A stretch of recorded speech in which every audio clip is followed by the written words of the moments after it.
C'est l'automne, les feuilles tombent. Une histoire de champignons. Et c'est parti! Et on se retrouve comme chaque mois pour faire mon bilan des films et aussi une série que j'ai vue durant le mois d'octobre, le mois précédent. De quoi pour vous avoir peut-être quelques idées pour des soirées, pour aller au cinéma ou bien pour louer quelque chose. Allez, c'est parti!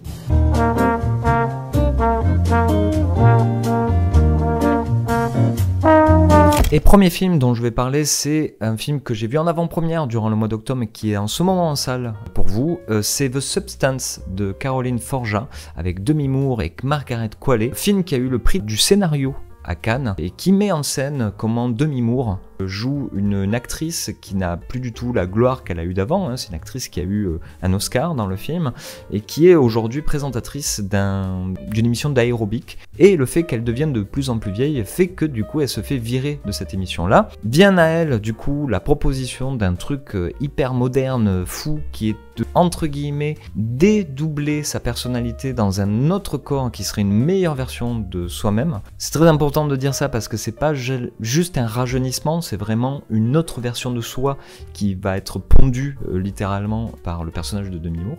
Et donc nous allons suivre dans The Substance comment ces deux êtres qui doivent switcher d'une semaine à l'autre vont essayer de cohabiter dans le même esprit, la même âme. Bon, je préfère le dire d'emblée.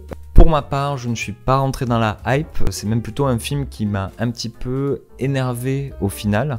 Donc, pour tous ceux qui ont aimé ce film, il y a de très bonnes raisons de l'aimer, il n'y a pas de souci, mais voilà, si vous voulez savoir un peu plus mon avis, voilà, je vais l'exposer tout de suite. La première chose qui m'a un petit peu embarrassé avec ce film, c'est sa durée, 2h20.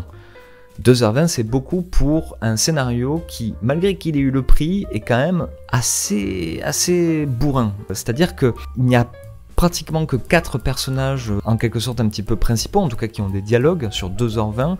On est sur très peu de décors, et le concept, comme j'ai essayé de vous l'expliquer en pitch, n'est pas si laser que ça.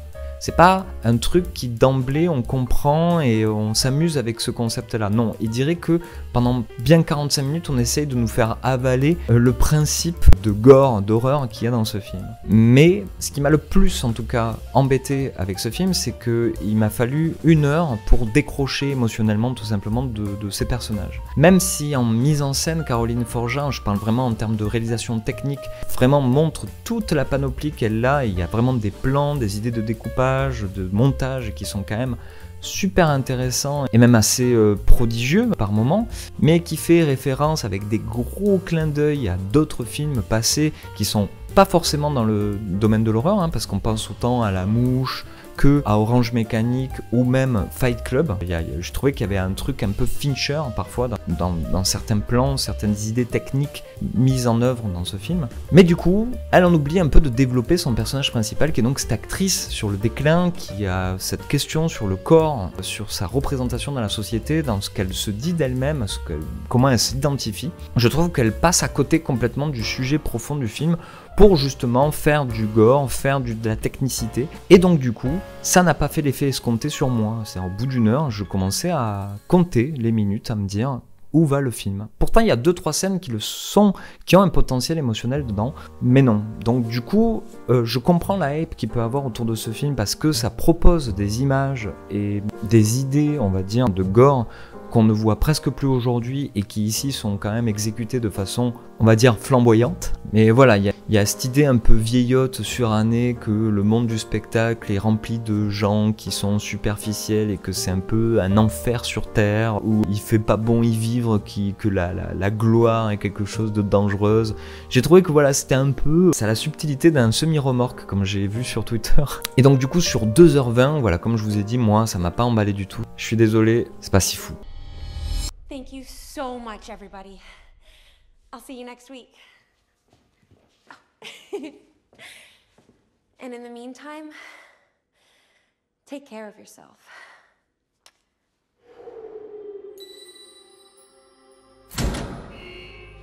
Et film suivant que j'ai été voir au cinéma, qui est en ce moment au cinéma, c'est le nouveau film d'Alain Guiraudy qui s'appelle Miséricorde. Il était lui aussi à Cannes, mais pas dans la compétition officielle. Je crois qu'il était dans la quinzaine des cinéastes, je ne suis pas sûr tout à fait. Et Alain Guiraudie, si vous ne connaissez pas, c'est un cinéaste français du sud-ouest qui est notamment reconnu pour L'Inconnu du lac, qui avait été un film qui justement avait fait sa carrière au départ à Cannes et qui a défrayé un petit peu la chronique. Je vous laisserai voir de quoi ça parle. Et c'est un auteur qui donc, durant toute sa carrière, a un peu toujours refait les thèmes qui sont ses thèmes de prédilection, qui sont notamment le désir et la morale. Miséricorde, de quoi ça parle? La nouvelle fournée d'Alain Guiraudie. Cela parle d'un personnage qui revient dans son village d'enfance. On comprend qu'il a passé en tout cas une bonne partie de son adolescence là-bas. Il a aussi été en apprentissage chez un boulanger et il revient dans ce village pour justement enterrer ce boulanger qui a été son maître au début de sa carrière. Et en revenant dans ce village, eh bien, la veuve veut qu'il reste encore un petit peu, et puis lui il commence à avoir un peu de nostalgie, à se balader dans la forêt autour, jusqu'à qu'il y ait toute une histoire de thriller un peu pastoral dans ce village avec tous les personnages. Il y a le curé, il y a l'agriculteur, il y a le fils de la veuve. On se retrouve voilà dans un film comme ça, un peu à huis clos ouvert, et j'ai beaucoup aimé. Alain Guiraudie est un auteur que j'ai découvert finalement assez tardivement. J'adore sa façon de croquer des personnages et de croquer une région avec des personnages truculents. On est très loin de Bruno Dumont, qui lui fait la même chose avec Les gens du Nord, mais qui je trouve a un regard parfois un peu moqueur. Et malheureusement je le vois comme ça. Je trouve qu'Alain Guiraudie a quelque chose de beaucoup plus sincère et doux dans la façon dont il croque des personnages qui sont typiques, qui ont un accent, qui n'ont pas forcément tous les outils pour les histoires dans lesquelles ils sont plongés. Et là, encore une fois, dans Miséricorde, il parle de désir, mais comparé à ses films précédents, pour ceux qui ont suivi ça, il y a quelque chose qui est apaisé. C'est-à-dire que nous ne sommes plus dans, justement comme Substance que j'ai parlé tout à l'heure, dans quelque chose qui va justement aller dans un côté trash. Là, le côté trash est complètement enlevé. On ne reste que sur la peinture délicate de tous ces dilemmes moraux qu'il y a dans le film, mais sans oublier que c'est, pour le coup, très provoquant. Parce que Miséricorde est un film qui va challenger la morale et les mœurs au sens large, mais aussi celui du spectateur, sa propre morale, son propre façon de voir les choses, et même jusqu'à la sexualité. C'est un des thèmes très importants dans le cinéma d'Alain Guiraudie, et qu'il aborde toujours de façon très simple, qui paraît comme ça d'apparence naïve, mais qui est très bien vue, et qui permet justement de poser les bonnes questions sur ces choses-là. D'un point de vue technique, c'est un film qui est encore une fois, c'est une habituée depuis L'Inconnu du lac, voire avant je crois du cinéma de Alain Guiraudie. C'est photographié par Claire Maton, qui est aussi la directrice de la photographie de La jeune fille en feu de Céline Sciamma, donc une des plus grandes chefs opératrices du moment, qui ici, à l'image de tout le projet de Alain Guiraudie, crée des images qui paraissent très naturaliste, très simple, mais qui comporte dans le cadrage et même dans l'association des costumes et des décors, crée ce côté mystérieux, subtil et mystérieux, qui pousse à l'interprétation. Tout le projet d'Alain Guiraudie là-dedans, c'est qu'on peut regarder le film en se disant oui, c'est très simple ce qui se passe, et en même temps, il y a ce truc qu'il arrive à faire et que personne d'autre fait dans le monde, si ce n'est peut-être dans le cinéma japonais, comme on a vu la dernière fois aussi avec Le mal n'existe pas, de créer ce doute existentiel presque, métaphysique, par le simple fait de bonne composition de plans et de façon de faire rentrer les personnages comme un vaudeville, et à l'intérieur ils vont se poser des questions comme on n'a jamais entendu. C'est le système guiraudien, c'est-à-dire une lisibilité directe, facile, presque enfantine, mais en même temps cette espèce de mystère qu'on ne comprend pas et qui nous fait réfléchir et nous force à interpréter les choses. Moi, je trouve ça super. Je pense que pour tous ceux qui ne connaissent pas le cinéma d'Alain Guiraudie, c'est peut-être son meilleur, son plus maîtrisé et en même temps son moins trash, parce que c'est ça qui pouvait rebuter anciennement dans les films de Guiraudie, c'est qu'il y avait toujours des moments mais un peu over the top en termes de graphique, on va dire. Là, il y a, allez, pour dire les mots, il y a 2 quéquettes quand même. Il n'y en a pas 150, mais il y a 2 quéquettes dans le film, et une qui est très drôle, qui a fait rire toute la salle, et c'est compréhensible. C'est un peu l'humour grivois qu'il y a dedans aussi. Mais voilà, si vous voulez tenter l'expérience d'un cinéaste français qui est très peu connu et qu'il faut absolument aller voir, qui doit être populaire, testez Miséricorde, et puis voyez ce que ça vous fait. En tout cas, c'est drôle, ça peut vous faire rire, tout simplement. On se voyait un peu à l'époque. On se fréquentait pas beaucoup, hein. Et moi, je t'appréciais. Et au mois d'octobre, j'ai revu un film que j'aime beaucoup et qui peut être relié justement au cinéma d'Alain Guiraudy. C'est le premier film de Claude Miller qui s'appelait La meilleure façon de marcher. Film avec Patrick Bouchité, Patrick Devers, mais aussi Michel Blanc, qui est malheureusement décédé durant ce mois d'octobre, qui ici joue vraiment un troisième rôle. Hein. J'y reviendrai à la fin de ma chronique. Mais donc, la meilleure façon de marcher est une chronique d'une colonie de vacances dans les années 60, où il y a que des mecs, parce qu'à l'époque, on faisait les colonies de mecs et les colonies de nanas. Et on suit donc deux monos totalement opposés dans leur façon d'appréhender tout simplement la vie. Il y a Patrick Devers, qui est une espèce de viril martial, qui aime bien montrer qu'il est vrai mec, quoi. Et puis, on a Patrick Bouchité, qui est un peu plus sensible, qui fait faire du théâtre, qui voit les choses de manière plus douce. Et donc, le film de Claude Miller va montrer de manière assez simple, enfin en apparence simple, l'opposition entre ces deux monos et comment ils vont vivre cet été-là. Je veux pas en dire plus parce qu'il y a une révélation, enfin il y a un nœud d'intrigue qui se passe au tout début du film et qui fait tout le sel de la relation entre ces deux personnages, de non-dits, d'explications qui ne se fait pas et qui est, je pense, dans l'idée du scénario de Claude Miller, l'envie de dépeindre des problèmes de société de l'époque, et qui est encore aujourd'hui finalement, et qui se rapproche très, très bien d'Alain Guiraudy dans la provocation des mœurs, en fait, et de comment dire, d'arriver à dépeindre des choses qui ne sont pas tout noir ou tout blanc, et qui sont parfois juste des questions d'envie, de désir, et qui échappent en fait à la bonne morale, quoi. Donc la meilleure façon de marcher, ce qui est hyper impressionnant, c'est que pour un premier film, il y a énormément d'idées de mise en scène, de découpage, qui parfois se prend la pied dans les tapis, c'est normal, c'est un premier film, mais qui en fait sont encore aujourd'hui très fraîches. En fait, c'est très facile à regarder, très joyeux à regarder comme film. D'ailleurs, c'est un film qui n'est pas très long, qui est disponible sur Amazon Prime, et c'est peut-être une bonne porte d'entrée pour découvrir ce cinéaste Claude Miller, qui est pour moi un cinéaste vraiment précieux du cinéma français, qui n'a jamais été vu en tant que tel, j'ai l'impression, mais qui est pourtant l'auteur de au moins 3 très grands films. Donc il y a celui-là, La meilleure façon de marcher, qui est encore aujourd'hui très très bon, et Garde à vue et L'effronté. Et j'en oublie d'autres, des films qui sont d'une mise en scène assez prodigieuse et qui essayaient un truc dans le cinéma français, un mi-chemin entre vraiment le genre pur, comme vous pouvez le faire Melville ou Verneuil, et le cinéma d'auteur plus Truffaut, chronique de personnages, quoi. L'effronté, c'est tout à fait ça, quoi. Si vous avez déjà vu L'effronté dans des classes de cinéma quand vous étiez au collège, pour moi c'est vraiment le sel de Claude Miller que j'adore, que je trouve formidable. C'est quelqu'un qui humainement avait l'air super cool, parce que bon, il est décédé. Et Michel Blanc, du coup, dans ce film, joue un troisième mono, ils sont 4 ou 5 je crois, et c'est, je trouve, symptomatique de sa carrière d'acteur, en tout cas des personnages qu'il incarnait au cinéma. C'est-à-dire qu'il a toujours été attaché à Jean-Claude Duss des Bronzés, et c'était toujours dans le drame, le versant sombre de Jean-Claude Duss, c'est-à-dire que le côté maladroit, forceur, un peu nulos de Jean-Claude Duss, et qui a toujours des phrases toutes faites et tout, dans sa partie sombre, c'est comme le personnage qu'on a dans ce film-là, c'est-à-dire quelqu'un qui est au bord du gouffre, qui, oui, un peu chétif, un peu nul, et qui le vit mal en fait. Et il y a une grande scène dans La meilleure façon de marcher où il pète un câble, qui est une scène absolument culte, comme beaucoup dans ce film. Donc voilà, je vous recommande ce vieux film des années 70 qui est assez trouble et en même temps très doux et joyeux, qui est le premier film de Claude Miller, La meilleure façon de marcher. Regardez ça, moi j'adore ce film. Dites-leur donc quelques mots, ce serait très gentil et très élégant et tout. D'ailleurs, monsieur Deloup va vous dire quelques mots. Merde! Vous faites chier! Vous faites tous chier!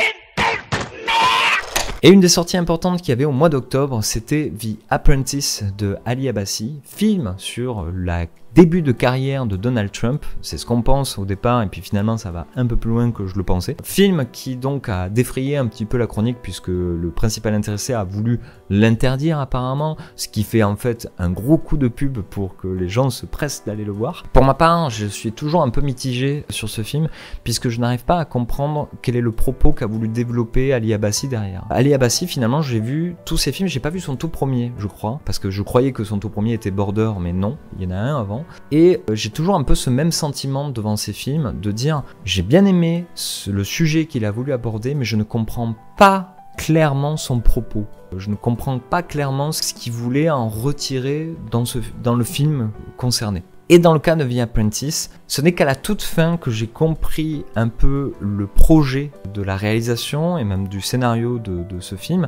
C'est que à la toute fin, on voit Donald Trump, je spoil rien, c'est pas très spoilé le truc, on voit Donald Trump parler à son premier biographe qui vient taper à sa porte et qui lui demande alors on commence par quoi, et c'est Trump qui dicte quelle est sa vie. J'ai compris que du coup, le projet d'Ali Abbasi de faire une biographie de Trump par le biais de l'audiovisuel était selon lui très certainement la meilleure manière de comprendre ce personnage, puisque c'est un enfant de l'audiovisuel et même un acteur de l'audiovisuel, car le film s'arrête avant qu'il commence sa série The Apprentice, qui s'appelait The Apprentice, qui a duré des années aux États-Unis et qui ont créé sa grande popularité, qui l'a amené à devenir président des États-Unis, puisqu'il était tous les jours à la télé constamment et qu'il a créé un personnage de toute pièce aussi dans le petit écran. Mais c'est aussi de par cette dernière scène de biographie qu'on comprend que c'était tout le projet de comment décrire ce personnage si ce n'est que par des images, de la musique et des dialogues. Le problème c'est qu'il en rajoute trop, c'est-à-dire par exemple un des trucs qui m'a gêné tout le long du film, c'est qu'il y a des filtres sur l'image pour donner au début un aspect grain 16 mm, puis après quand il arrive dans les années fin 80, ça va être un aspect télévisuel avec une aberration chromatique sur les bordures, c'est-à-dire d'avoir le rouge vert bleu qui décolle un peu des bords des personnages que l'on voit à l'écran avec un peu d'estrie et tout. Je me suis dit, waouh, c'est un peu grossier comme exécution de mise en scène, comme idée de mise en scène. Mais en même temps, c'est là où tu te dis, bon, ça va avec le personnage de Trump, qui est toujours un peu aux over the top aussi et tout. Bref, un film qui me fait un petit peu réfléchir sur pourquoi, mais qui finalement ne donne pas vraiment de réponse. C'est quand même très agréable à suivre. Une des grandes forces de The Apprentice, c'est l'immersion totale qu'il y a dans ces années-là. Première, seconde, on y croit. Les acteurs sont incroyable. Je ne sais plus le nom de l'acteur qui joue Trump, mais il est exceptionnel. Et puis il y a aussi Mark Strong qui joue son mentor, parce que tout est le nœud, on va dire, de l'histoire, on va dire, qui est décrite, c'est que c'est un peu, comme toujours chez Ali Abbasi, une sorte de relecture de Frankenstein, où donc ce personnage de Mark Strong serait Frankenstein et Donald Trump sa créature, mais c'est plus compliqué que ça.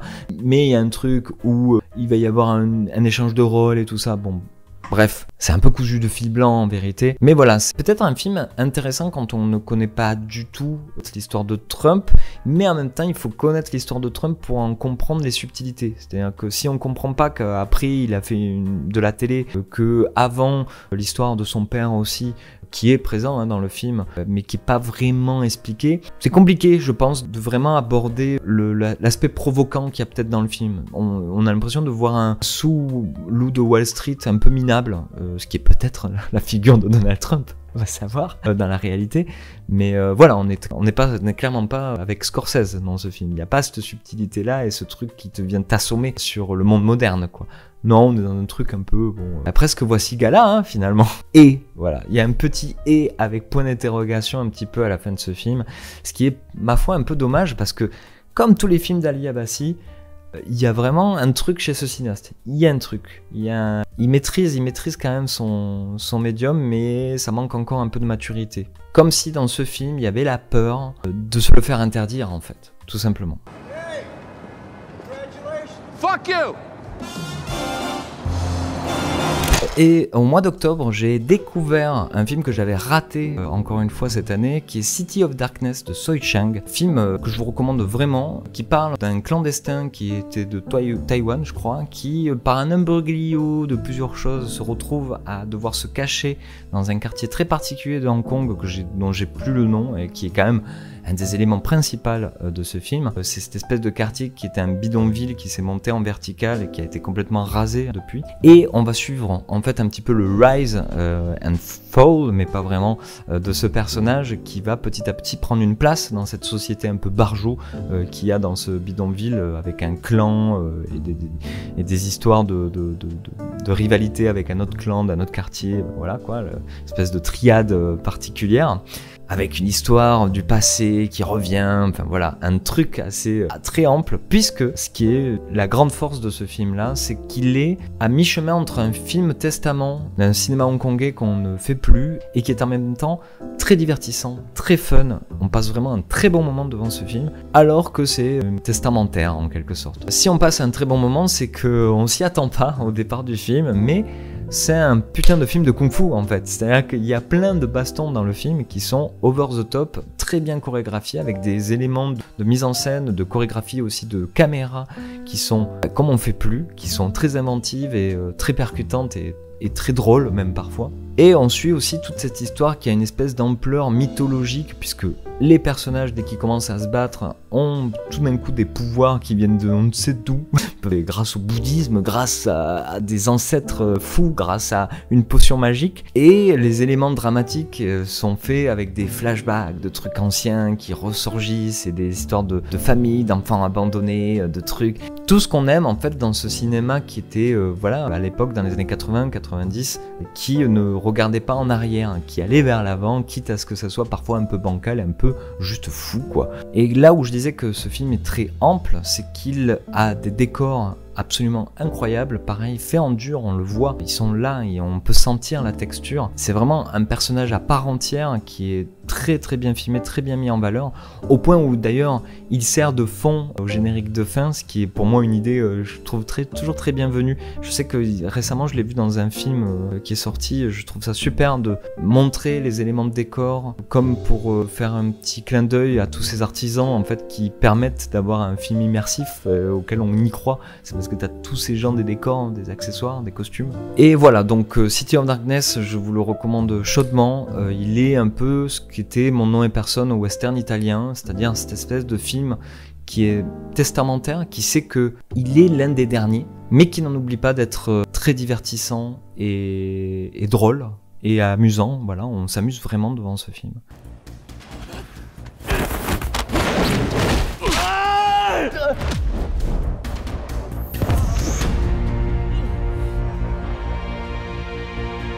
Alors, le mois d'octobre, c'est le mois d'Halloween. Ouais, c'est pour ça que j'ai regardé ce film qui est sorti aussi cette année, je crois, qui s'appelle Amelia's Children. Pourquoi je dis ce film? Ouais, ça a été vraiment un peu une torture, parce qu'il est quand même assez mauvais à mes yeux, Amelia's Children. Amelia's Children, ça parle de quoi? Parce que je me rappelle même quasiment plus. Parce que le concept de départ est quand même assez cool. C'est un gars qui est orphelin, qui essaye de chercher absolument sa famille, à la trentaine à peu près, qui essaye de, par tous les moyens, voilà, de retrouver la trace de qui était sa mère, du moins. Et en faisant tout ça, sa copine un jour lui offre un test ADN, comme on peut voir un peu à droite et à gauche, et par ce fait-là, il découvre qu'il a, non pas une mère quelque part, mais un frère, et un frère jumeau incroyable au Portugal, puisque c'est un Américain le gars. Donc décide de prendre la tutute et d'aller au Portugal pour aller rencontrer le jumeau. Et de par là, il y a une espèce de manoir un peu bizarre, il rencontre sa mère qui est un peu bizarre, et voilà, ça part un peu en couille au bout d'un moment. Rien de très folichon, vraiment. C'est un film qui te donne des promesses au départ, notamment par des espèces d'effets d'images qui arrivent d'un coup comme ça à la Shining,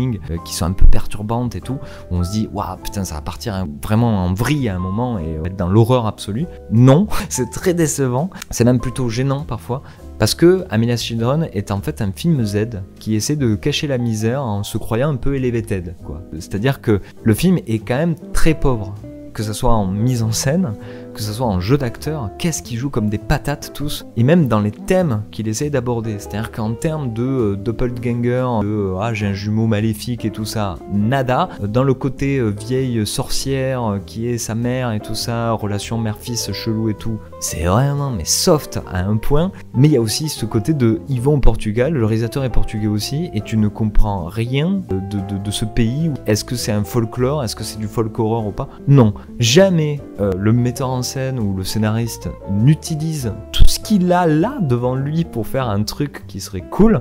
Non, on est devant une espèce de soap opéra un peu nulos, qui fait pas peur, qui est pas trash pour un clou, qui se repose sur des peurs un peu actuelles, un peu à la mode, genre la vieillesse, la difformité, mais moi je comprends pas en quoi ça fait peur, quoi, je comprends pas. Et en plus de ça, il y a les clichés de films d'horreur nuls qui remontent à la surface aussi, c'est-à-dire qu'on se demande quel est le QI cumulé de tous ces personnages, mais je crois pas que ça atteint celui d'une loutre, quoi. Hein. Donc voilà, je suis sorti de ça un peu énervé en me disant putain, j'avais envie d'avoir peur, ou de au moins avoir quelques sensations, ou du moins des petites images baroques, mais que dalle, même si bon, il y a ces petites apparitions comme ça de temps à autre qui offrent des images qui peuvent paraître perturbantes comme ça, mais qui sont en fait vraiment juste pour cacher la poussière. Voilà, pas grand chose à retenir d'Amelia's Children, sauvez-vous, ne regardez pas ce truc, c'est encore quelque chose pour attraper le fan d'horreur. Moi j'ai pas aimé du tout en tout cas. Je crois que c'est la première fois que je suis à ce point acerbe sur un film. Là, ça a été un peu dur pour moi. Parce que, qui dit octobre dit mois d'Halloween, donc j'ai rattrapé un film qu'on m'a recommandé quand même plusieurs fois, Monsieur Badadouk, ou Badadouk en version originale, The Badadouk. Premier film, je crois, mais en tout cas de Jennifer Kent, dont j'avais vu le Nightingale, et c'est fou comme ces deux films n'ont aucun rapport esthétiquement parlant, en termes de projet de mise en scène du moins. C'est-à-dire que c'est une des forces de Monsieur Badadouk, c'est que c'est pas tant un film d'horreur qu'un thriller psychologique empruntant certaines figures de l'horreur, du fantastique. Puisque en termes de thématique, on se rapproche aussi de son Nightingale que j'avais beaucoup aimé. Puisque Badadouk explique comment une mère seule, veuve justement, se retrouve un peu empêtrée avec son gamin qui est hyper actif et qui fait des cauchemars et qui est un peu insupportable. J'adore quand un film te fait une peinture de l'enfance comme quelque chose de quand même assez douloureux pour les parents. Le gamin est assez insupportable les 30 premières minutes du film, tu fais waouh, et elle pète un câble et tu es avec elle, quoi. Tu te dis voilà. Donc c'est la même thématique qu'il pourrait y avoir dans Nightingale aussi, c'est cette peinture qu'a Jennifer Kent d'une autre féminité aussi, de choses qu'on ne parle pas forcément, de troubles que peut avoir donc cette partie de la population, avec notamment ce fait qui est la maternité. Là on parle clairement de baby blues x 1000, hein, de dépression postpartum assez incroyable, et on voit que le film n'a pas beaucoup de moyens, et pourtant il y a une mise en scène, un découpage en tout cas, d'une inventivité qui t'emporte tout, quoi. C'est-à-dire il y a une espèce de rythme dès le départ qui te fait pas lâcher ce récit, ce personnage, et te donne envie de regarder la suite, alors que comme dans l'orphelinat, et un peu moins parce que l'orphelinat est quand même très dur de Juan Antonio Bayona, va quand même dans les tréfonds de la psyché, va vraiment très loin je trouve dans le truc iconoclaste concernant ces sujets-là. Donc voilà, vous avez bien fait de tous me le recommander, j'ai passé un super moment en quelque sorte. C'est pas un film de frayeur, mais c'est un film qui marque, parce que il aborde le sujet de manière frontale et de manière très belle aussi.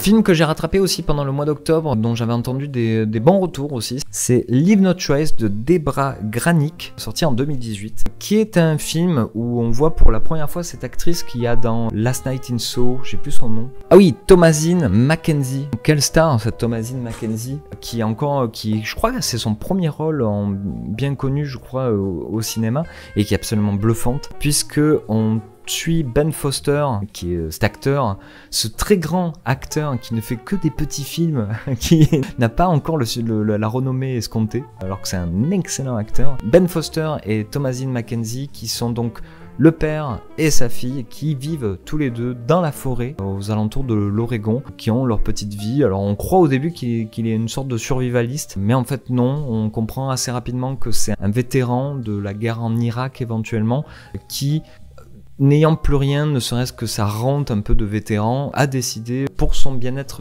de psyché, de vivre dans la nature plutôt que dans la ville, avec les moyens du bord en quelque sorte, et en se nourrissant de la nature environnante notamment, et que donc il a élevé sa fille après avoir perdu la mère, je crois que la mère est morte, je me rappelle plus vraiment. Il l'a élevée dans ce cadre-là, jusqu'au jour où, parce qu'ils ont été visibles à un moment, les services sociaux décident de les séparer dans un premier temps pour comprendre cette situation. C'est pas normal. Leave No Trace est un film que j'ai beaucoup aimé, qui est une douceur vraiment très très belle, sur ces deux personnages, c'est un film de personnages, c'est comprendre qu'est-ce que c'est la marginalité, qu'est-ce que c'est que la place dans la société, comment tu te mouves dans quelque chose qui ne paraît pas du tout normal pour toi et que on te renvoie à la face que c'est toi qui est pas normal. La mise en scène de Debra Granik, que je connaissais pas jusqu'à présent, est assez intéressante parce que on est à la fois dans du naturalisme avec des compositions de plans très simples, de suivre les personnages de manière très simple dans le découpage, autant que symbolique. Ça m'a assez étonné, c'est que dès qu'on arrive dans la ville, il y a beaucoup de choses dans le cadre qui te donnent un autre discours sur ce qui est en train de se passer ou qui le surligne aussi parfois. Et voilà, c'est un film qui m'a fait penser dans son ton à un peu ce que faisait donc Kelly Reichardt. C'est marrant parce que j'ai fini de regarder tous les films de Kelly Reichardt, vous l'avez su jusque là, mais j'en parle encore aujourd'hui.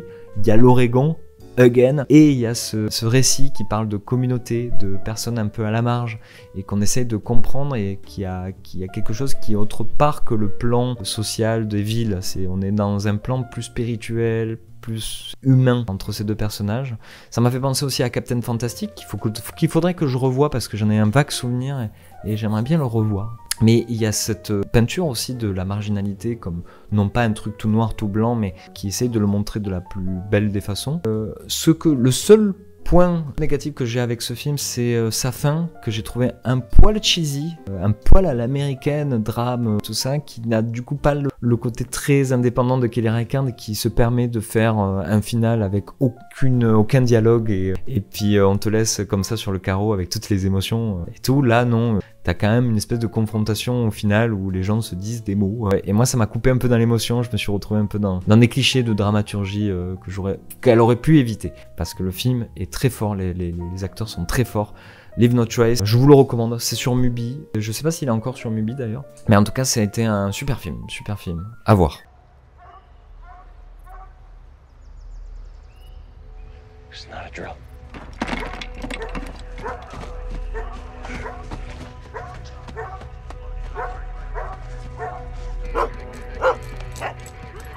Et durant le mois d'octobre, histoire de coïncider avec les changements d'horaire et le temps qui commence à devenir plus froid, je me suis dit tiens, je vais regarder un film qui va me donner un petit peu de baume au cœur. Je vais regarder Armageddon Time de James Gray, film que j'avais donc mis dans mon top à l'époque de sa sortie et que j'avais un très bon souvenir comme ça et tout. Et en le revoyant, je crois qu'au bout de 2 minutes, j'étais déjà au bord des larmes parce que c'est un film qui, l'air de rien, parce que vraiment, c'est ça que je me suis pris un petit peu dans la gueule en le revoyant, l'air de rien, raconte des choses très dures sur la société moderne, sur la place de nous au milieu de ça, de l'injustice qu'il peut y avoir partout. C'était assez terrible à revoir et en même temps, ben voilà, James Gray était un des plus grands réalisateurs américains, je n'ai pas peur de le dire, des temps modernes. Tant c'est un rare film, si ce n'est le seul film qui est comme ça. Ce qui m'a aussi frappé en le revoyant, et c'est une piste de réflexion pour ceux qui connaissent la carrière de James Gray et ce film-là, c'est à quel point il est un peu l'autre face de son tout premier film, Little Odessa, donc j'avais parlé aussi durant ces vidéos de bilan. C'est comment tu vois que au début, pour parler de ses propres traumas, de la famille et de ses propres thèmes, il passait par un cadre de malfrats, de mafia, d'hommes de main qui tue d'autres gens et tout ça, et comment lui il en arrive maintenant avec Armageddon Time qui est juste vraiment une histoire de famille, qui ne suit pas une dramaturgie de genre, mais pourtant c'est les mêmes thèmes, c'est les mêmes choses très dures qui se passent en fait entre les personnages et au fond, et en même temps ça fait du bien, et en même temps ça fait un bien fou de regarder ce film. Voilà, Armageddon Time, vraiment un des très grands films de la carrière de James Gray, vraiment, je le mets dans le top 3, mais en même temps il change tout le temps, donc voilà. I can't even have a normal knapsack. A normal knapsack? Why would you want a normal knapsack when you can have this? This is an attaché case. This is class A1. This says, I am ready to work. I come as a student. You just want me to be like you. What? You just want me to be like you. No. No, big boy. I want you to be a whole lot better than me. That's what I want. Et ce mois-ci, j'ai donc regardé une série, et pas n'importe laquelle, puisque c'est la première série et peut-être dernière de Alfonso Cuarón, ce grand réalisateur, qui s'appelle Disclaimer, qui est trouvable sur Apple+.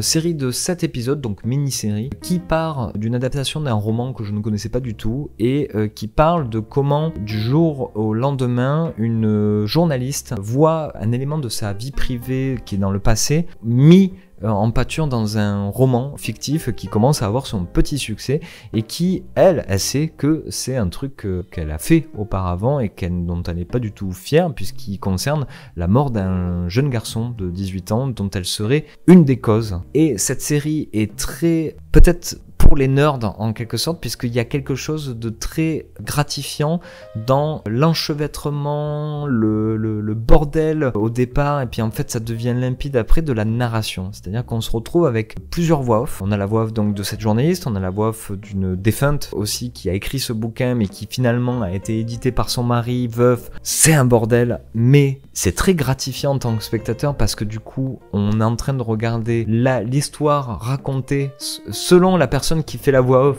La manière dont c'est filmé, la manière dont c'est montré est différente en quelque sorte, mais c'est très subtil et on se laisse avoir par les multiples points de vue en quelque sorte. Donc voilà, c'est très compliqué à expliquer, mais c'est beaucoup plus facile à appréhender, mais comme dans Miséricorde d'Alain Guiraudy que j'ai parlé plus tôt. La différence est que chez Guiraudy, il reste de l'envie, il reste de la drôlerie, on s'amuse un petit peu de cette multiplicité et de cette provocation de la morale, parce que c'est ça qu'il y a dans Disclaimer, c'est que on va aller au tréfonds de l'humanité dans ce qu'elle a parfois de pas joli. Sauf que dans Disclaimer, il y a un truc où au bout d'un moment c'est un peu cynique aussi sur le fait que un personnage que tu trouves pas mal, en fait il a quelque chose de complètement pourri à côté, et puis inversement, et ça ne fait que te balancer dans une espèce de grand 8 comme ça émotionnel avec les personnages. Bref, c'est assez intéressant à suivre, c'est techniquement très troublant aussi, il change de mise en scène selon les trucs,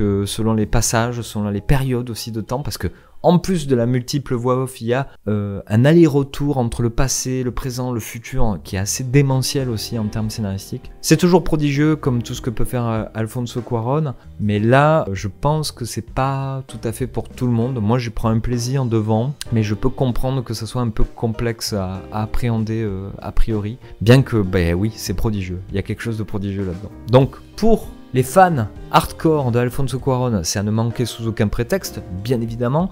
Pour les nerds de narration, c'est hyper intéressant, mais genre, tout est fait dans cette série. Tout est fait. Les flashbacks, les flash-forward, les voix off, les trucs, c'est... Voilà. Pour ceux qui voudraient se détendre devant une série et suivre un petit truc dramatique et tout ça, je pense que c'est un peu ardu. Je pense que c'est un tout petit peu ardu. Voilà. What are you doing? Catherine? Catherine! Not out! Catherine! It's about me. Why are you burning this book? It was sent to me, and I think I'm being punished. Punished? Oh God, I'm being punished. As you said it, darling. Who is trying to punish you? I don't know. Who sent that book? Punish you in what way, darling? Oh God, I'm gonna die. Is someone threatening you, Catherine? Why would anyone want to hurt you? Et pour finir, je veux faire juste une petite dédicace. C'est pas vraiment un film, c'est pas vraiment une série. C'est pas du tout un film d'ailleurs, mais c'est pas vraiment une série. C'est l'adaptation du Loup-garou par Canal+, de Panayotis Pasco et Fari, que j'ai regardé et que j'ai trouvé vraiment très très honorable. Je trouve ça très très bien. J'ai été accroché comme tout devant cette idée-là. Si vous connaissez pas le concept, c'est juste qu'ils se sont dit tiens, on va faire le Loup-garou le plus insane de l'histoire, et donc on va prendre, pour faire le village, on va prendre un mentaliste, un espion, une joueuse de poker, enfin que des gens qui sont des sommités dans le mensonge, on va dire. Et c'est très très très bien foutu, très très bien monté, très très drôle. On est du niveau Burger Quiz en termes de qualité de production. Et voilà, je vous le recommande si vous avez Canal+, de regarder ça, parce que ouais, c'est très bien foutu et ça fait du bien parce qu'on regarde quand même souvent des trucs un peu nulos. Et ça c'est cool. Ils sont tous en train de faire genre on est détente. Tu veux une chaise? Non, ça va. Genre c'est juste un petit dîner entre potes. Moi j'étais scout de France et c'était mixte. J'ai déjà dormi en forêt plusieurs fois et je sais que la nuit il fait froid. Tes poumons, qui sont remplis de gaz, vont s'écraser du fait de la pression. Genre ça rigole. Zarmata chilla max. Ça me fait du bien, on n'a aucune charge mentale. Ça c'est vrai. Mais ils savent tous que pour l'un d'entre eux, la partie va s'arrêter avant qu'il n'ait eu le temps de terminer de digérer. Et voilà, c'est la fin de ce bilan des films que j'ai vus pendant le mois d'octobre. Il y a d'autres films pour le mois de novembre que je vous parlerai, que j'ai déjà vus à l'heure actuelle, notamment la Palme d'Or. Mais voilà, il va falloir attendre le mois prochain pour en savoir mon avis précieux. En tout cas, j'espère que vous avez des petites idées, que ça vous donne des envies de films, d'aller au cinéma ou de juste louer en VOD. Merci encore pour les retours concernant la vidéo sur The Fall. J'aimerais qu'elle dépasse un peu plus les vues. J'aimerais bien qu'elle soit un peu plus propagée, mais c'est un peu ça le destin de ce film, c'est que pour ceux qui l'ont vu, ils savent, mais pour ceux qui l'ont pas vu, ben, ils savent pas que ça existe même, juste voilà. Sur ce, portez-vous bien et je vous dis ciao Internet.